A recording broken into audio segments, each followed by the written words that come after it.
It's virtually impossible to sustain the virtues for very long.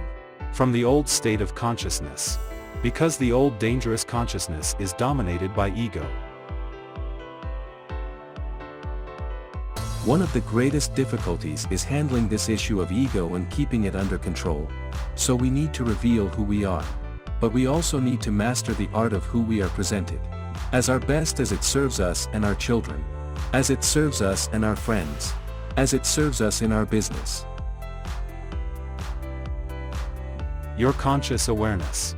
It's what looks out behind those eyeballs. What is that? It isn't. It isn't cells. It's some kind of conscious awareness. That you are. And make no mistake about it. You've occupied a whole lot of bodies already. If 99% of who you are, you can't touch and you can't feel, and you can't smell, then what is it? Who is it? Where are you? What is this thing called your essence? As scientists delve deeper into the nature of what causes things to be as they are, they find themselves immersed in an unseen world of infinite intelligence, acting in a lawful and purposeful manner. What we encounter in the physical world appears to be but a manifestation of invisible cause. The kingdom of heaven, which I translated, as you may remember as, the dimension of formlessness, or the dimension of spaciousness, is within you.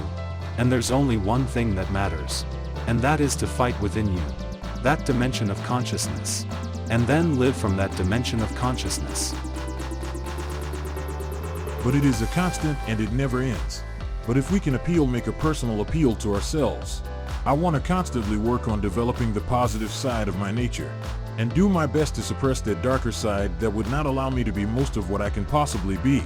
I think that's what's important. Of course it is better that somebody should at least attempt to cultivate the various virtues.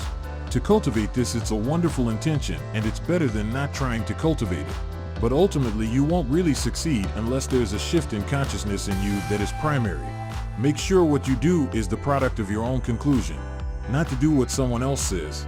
Take what someone else says, process it, think about it, ponder it. If it makes you wonder, if it makes you think, then it's valuable.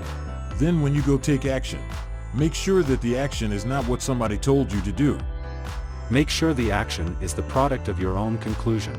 A lot of people say, I want to quieten my mind. And then they struggled in meditation, but trying to quieten the mind is a thought, so it's also the mind.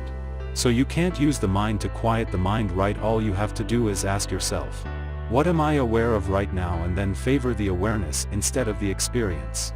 Because the experience is a projection of the mind. Awareness is independent, awareness is infinite possibilities. It's limitless. It's beyond imagination.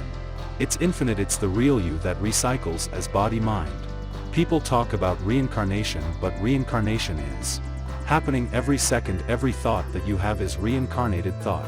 Every perception that you have is actually a recycled perception. We just get bamboozled as soon as we're given a name. So I was given the name Deepak Chopra. So I was given the name Deepak Chopra is a symbol of who I am, it's not who I am. So you're not your name. Your name is a symbol of who you are. If I'm looking at a menu in a book and all these beautiful dishes are there, I can't eat the menu. If people could understand the magnificence of who they are, that the fundamental state is bliss and joy, and awareness and existence which is timeless, this is what is called the spiritual experience. You have the emergence of what we call platonic values: truth, goodness, beauty, harmony, love, compassion, joy, equanimity. And you lose the fear of death. What left? You're free.